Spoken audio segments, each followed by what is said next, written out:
باللہ من الشیطان الرجیم بسم اللہ الرحمن الرحیم الحمد للہ رب العالمین الصلاة والسلام علی اشرف الانبیاء والمرسلین وافضل السفراء المقربین العبد المؤید والرسول المسدد والمحمود الاحمد والمصطفى الامجد ابی القاسم محمد اللہم صلی علی محمد وعلى آله الطيبين الطاهرين المعصومين المظلومين الذين هم مركان الإيمان وأمناء الرحمن وبهم يمسك الله السماء أن تقال الأرض وبهم يمسك الله الأرض أن تميد بأهلها وبهم تنشر الرحمة ولولاها منهم لساقت بأهلها لا سيما بقية الله روحي وأرواحنا لتراب مقدمه الفداء الذي يملأ الأرض قسطا وعدلا بعدما ملئت ظلما وجورا اللهم اجعلنا من انصاره وآوانه ولا تجعلنا من أعدائه صلوات پڑھیں محمد اللهم صل على محمد وآل محمد وعجل فرجهم اما بعد فقد قال امام نقی علیہ السلام فی زیارت جامعہ اللهم صل على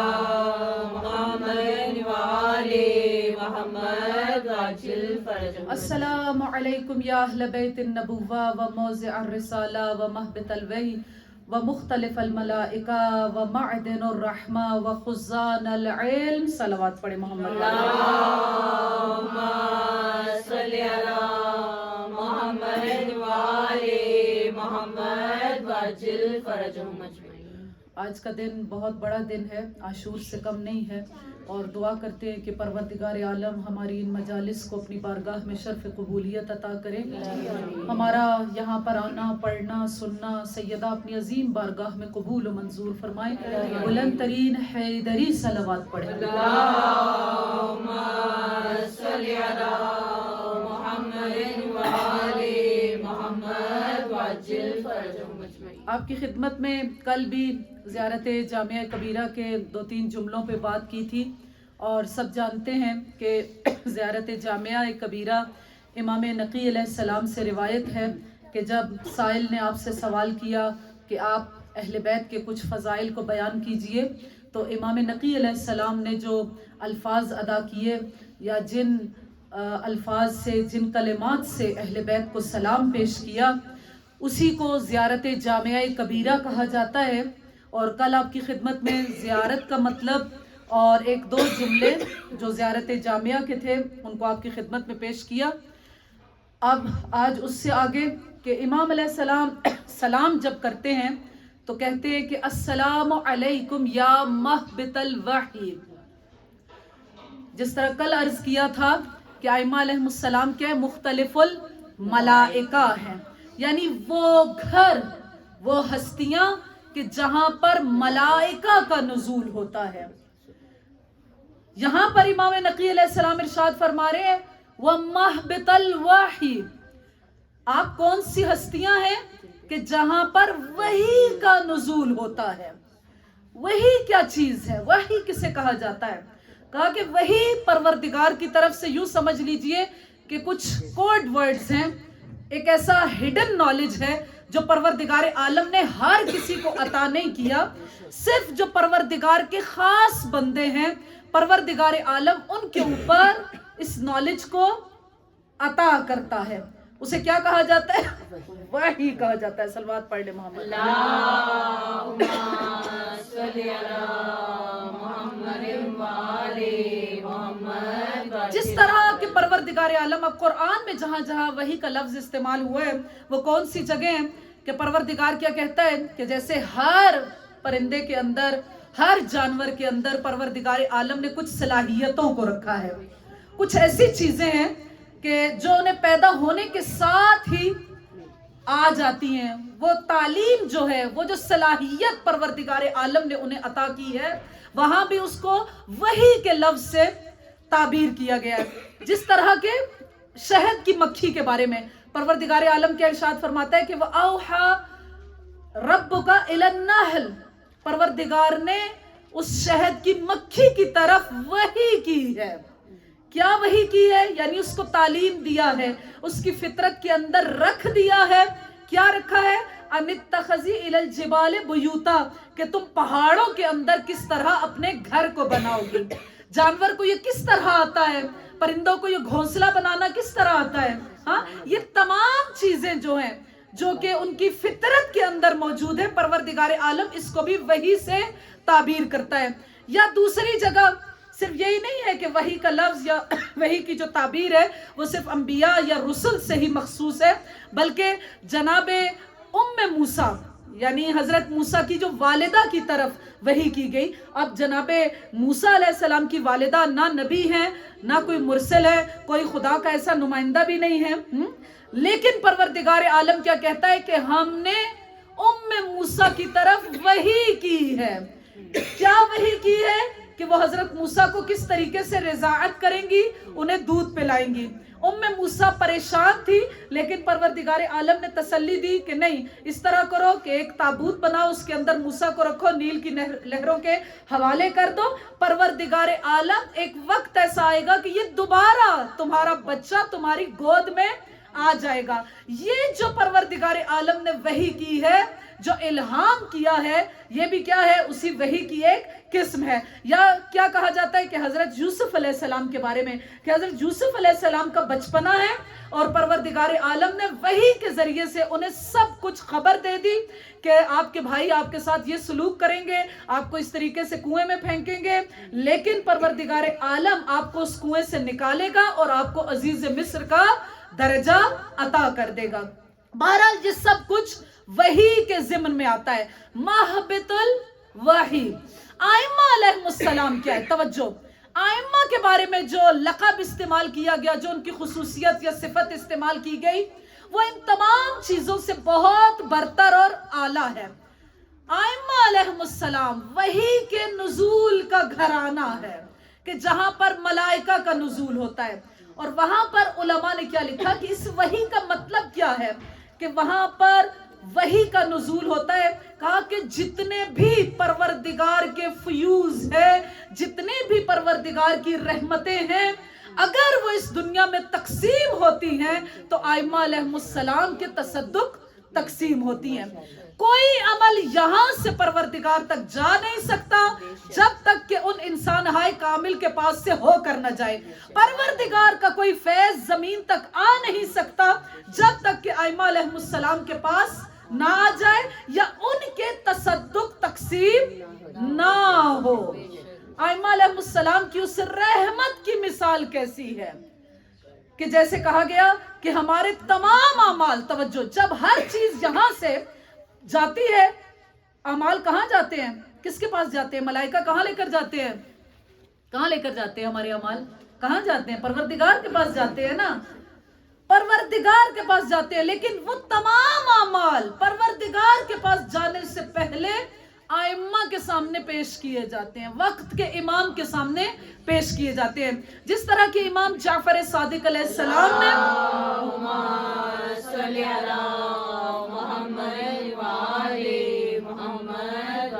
امام جعفر صادق علیہ السلام کے پاس امام کا ایک صحابی آیا. توجہ، صحابی آیا اور امام علیہ السلام اس سے کہتے ہیں کہ تم رسول خدا کو ناراض کیوں کرتے ہو؟ تو صحابی پوچھتا ہے، ظاہر ہے امام صادق کا زمانہ ہے، کہاں رسول خدا اور کہاں امام صادق علیہ السلام. تو کہا کہ آپ یہ بتائیے کہ ہم کیسے رسول خدا کو ناراض کرتے ہیں. امام جعفر صادق علیہ السلام نے ارشاد فرمایا کہ تم جو کوئی عمل انجام دیتے ہو، اس سے پہلے کہ وہ خدا کی بارگاہ میں جائے، وہ رسول خدا کے پاس پیش کیا جاتا ہے، وہ ہمارے پاس پیش کیا جاتا ہے. اگر ان اعمال میں اچھے عمل ہوتے ہیں تو ہم لوگ خوش ہوتے ہیں، لیکن اگر برے اعمال ہوتے ہیں تو ہم تم سے ناراض ہو جاتے ہیں. ائمہ علیہ السلام کیا ہیں؟ مہبط الوحی ہے، پروردگار کے اس فیض کو تقسیم کرنے کا رستہ ہے. جو بھی فیض اور رحمت تقسیم ہوتی ہے وہ ان کے وسیلے سے تقسیم ہوتی ہے. داؤد الرقی امام جعفر صادق علیہ السلام کا بہت پیارا ایک صحابی اور اس کا ایک چچا زاد بھائی